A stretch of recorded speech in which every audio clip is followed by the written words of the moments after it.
issue of Ukraine and the Russian invasion of it. I'm joined now by the Latvian Foreign Minister, Baiba. Braže. Minister, thank you very much for joining us here on BBC News.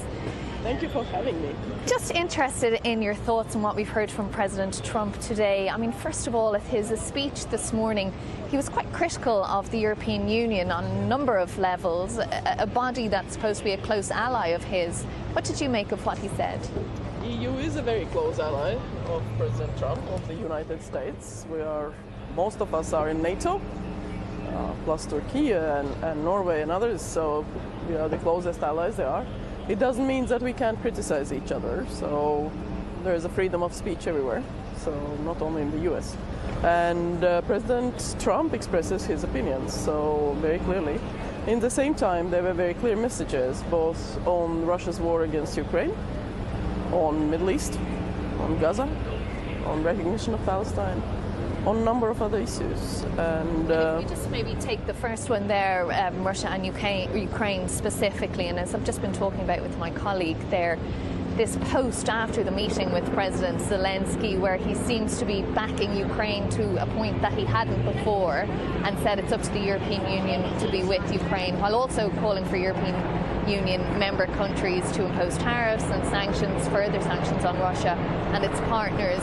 Do you see a shift there? That has been our position, that we shouldn't be buying Russian oil or gas, that we shouldn't be stopping Russia's exports maximum so that they don't get money in the budget. They finance a war from the budget, so we shouldn't be supporting that. And we stopped, as the Baltic states, we stopped buying all Russian energy sources from 22, right after the war started. So it's possible to do that. Yes, it's more expensive, but in the same time you become much more economic with not having a cheap energy, but having more expensive. But then you do save on what you do think what you do think how you spend that. So we have gone more renewable. So, you know, there is a whole set of issues that come as a positive side effect from that. So we encourage others who still buy Russian oil and gas to do the same. When you see the Russian incursions into Estonian airspace, Poland, Romania, does that make you fearful in Latvia? We have seen the Russian drone incursions or airspace violations across the whole Russian western border, from Norway to Finland to the Baltic states, Poland, down to Romania and Bulgaria. So this is what Russia has been doing. Sometimes it's negligence, because indeed Russia's war in Ukraine means that they are sending hundreds of drones into Ukraine. If they hadn't done that, those jammed drones wouldn't land in other countries.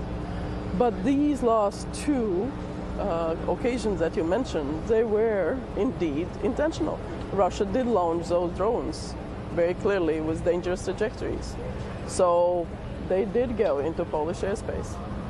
And the planes, the jets, the MiGs that flew into Estonian airspace, or there have been also similar cases, they were testing NATO's reactions, they were clearly messaging, so it's not, it's a deliberate action. It doesn't happen by coincidence.